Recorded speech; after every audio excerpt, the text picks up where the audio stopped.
All right, ladies and gentlemen, welcome back to another episode of the Adrian Bo podcast featuring Troy Malcolm, AB, episode number 130, 130. We are here. How has your week been, my friend? Excellent so far, Troy. Great to always see you. I know we speak multiple times a day, but obviously, face-to-face time is outstanding. And really looking forward to adding value today, Troy, with all our listeners.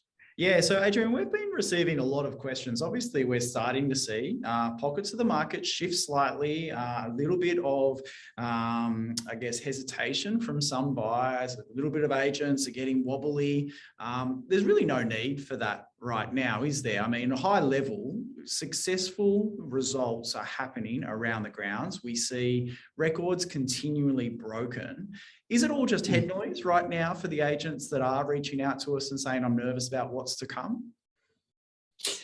I think it is to a degree. I mean, there's some objective things that we can't deny, Troy, which are happening at the moment, whether it's the, percolating dramas in Europe, whether it's the upcoming election, whether it's the threat of interest rates going up, whether it's the skyrocketing inflation. These are all objective realities that we have to deal with.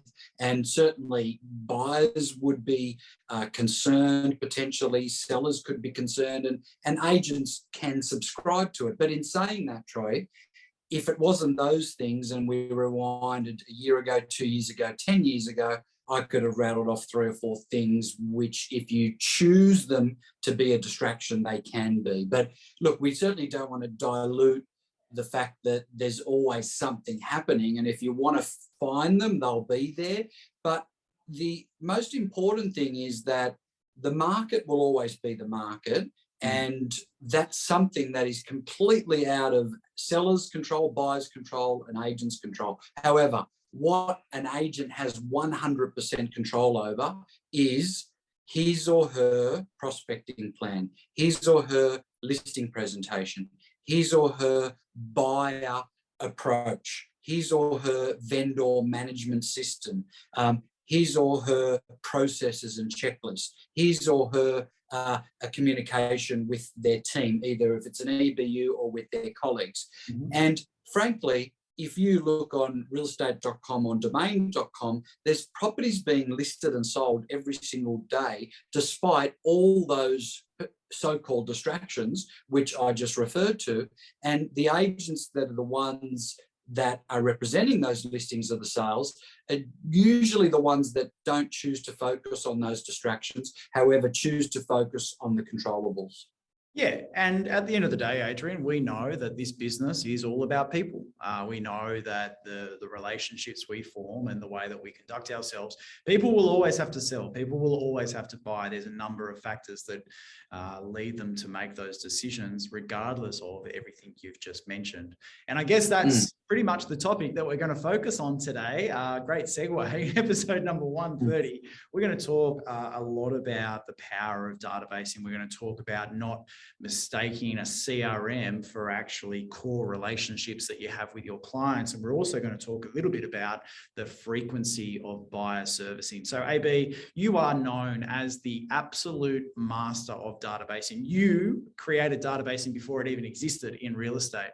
Over the past 35 years, roughly, you have developed a system that has made you top of mind and get extraordinary results time and time again and get repeat clients time and time again. So Adrian, if we can go straight into it, how did you know it was so important back in the day to create a database and then really base it on relationships as opposed to just transactions, which a lot of agents, even today, fall into the trap of?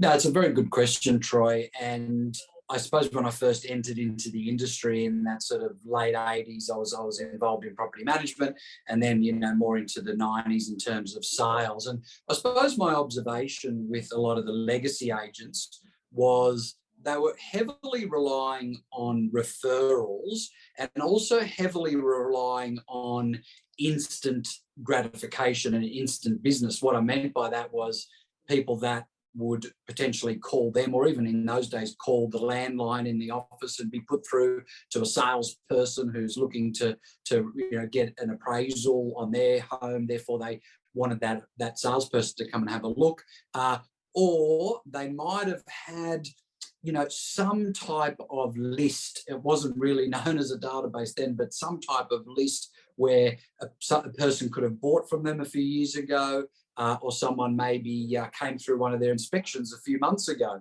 And what I realised, there was no real repository of where to put these people, and there was no real follow-up system. It was very arbitrary, very nebulous. There was no real structure around it. So what I did was initially put them all down in just a manual box system, which there was cards, and you wrote the person's name and their address. And I created my own little sort of Rolodex system, if you like, where, I'd call someone at the front of the card system, and then at the back of the box, so by the time they'd come back around again, a bit like painting the Harbour Bridge, you start on one end and do the other. That was my little system. And then I heard when I went to America that there was a CRM, which is a customer relationship management system called ACT by a company called Semantic. And it was the only one around in those days. So I went and purchased that for, I think, for $26 off the shelf, because it was a C-ROM. Is that what you call them? The C-drive? C-ROM or whatever software. Yeah. Drive, yeah. And you put it into to the computer, and you magically it allowed you to put people's names in, put people's numbers in, write notes every time you spoke to them, and then schedule the next call. So I don't want to sound facetious, but however, that is still the CRM I use today.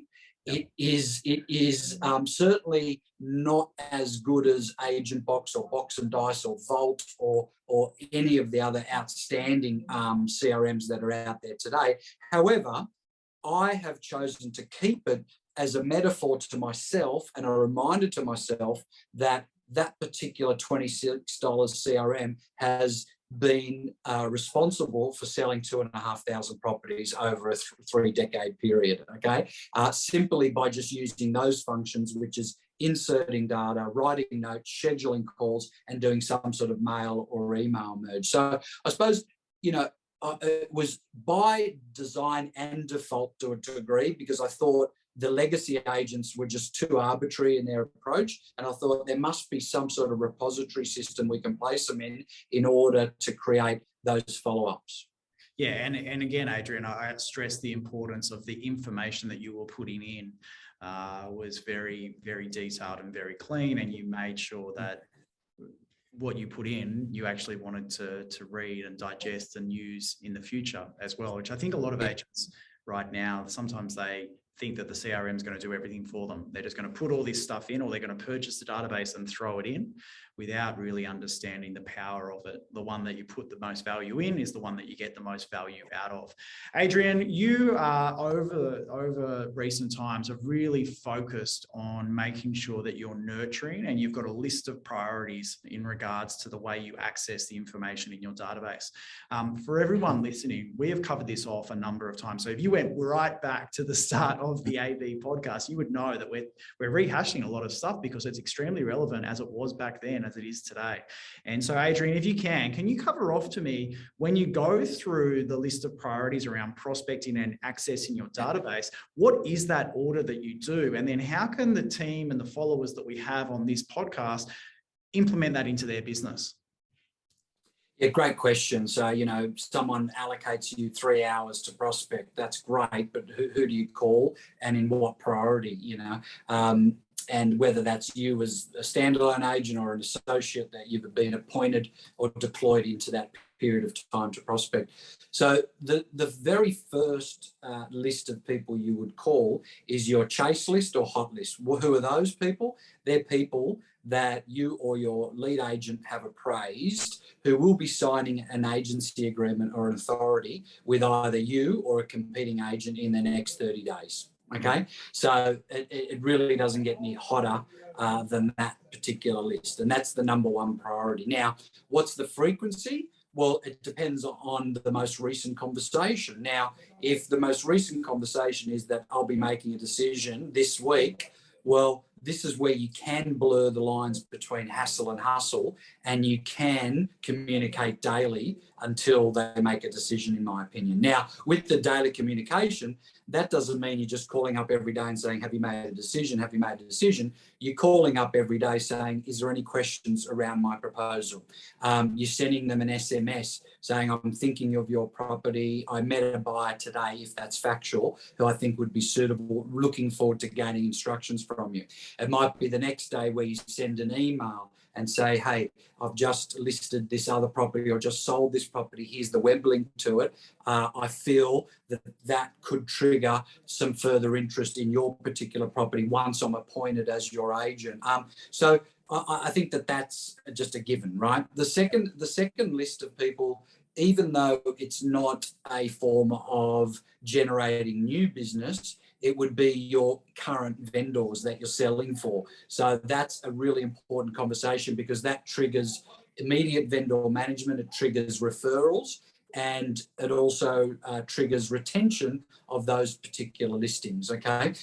Number 3, in my opinion, Troy, would be your callbacks. They're very high up in the list. So, you know, if you do callbacks during the week or on a Saturday or early in the week, that's definitely high up there. Why? Well, number 1, it's going to assist us in getting the existing inventory sold. And number 2, we're going to treat it as a form of reactive prospecting. We're identifying either qualified hot buyers that we could potentially divert to another property if they weren't interested in that particular property, and or identify people that own a piece of real estate in our core market and either attempt to get face-to-face with them to provide an appraisal, or place them into our database system and plug them into either a 7, 14, 21, 30, 60 or 90-day follow-up, okay? Then the next one from there, in my opinion, and I'll group these together, Troy, because there's probably equal in importance, would be monitoring expired listings. Yep. It would also include your hot buyer list, okay? So people that are actually you're working with, which shouldn't be more than 20 really, that are actually seriously interested in buying a property. And then it would also include your general pipeline calls in your database, which are those 7, 21, 14, 30, 60, 90 days that I've spoken about, okay? So that would be the order. If you didn't know where to start, that would be a really good one. And the last one I would say would be orphan data, people that you haven't characterised yet because they came through open for inspection some months or some years ago.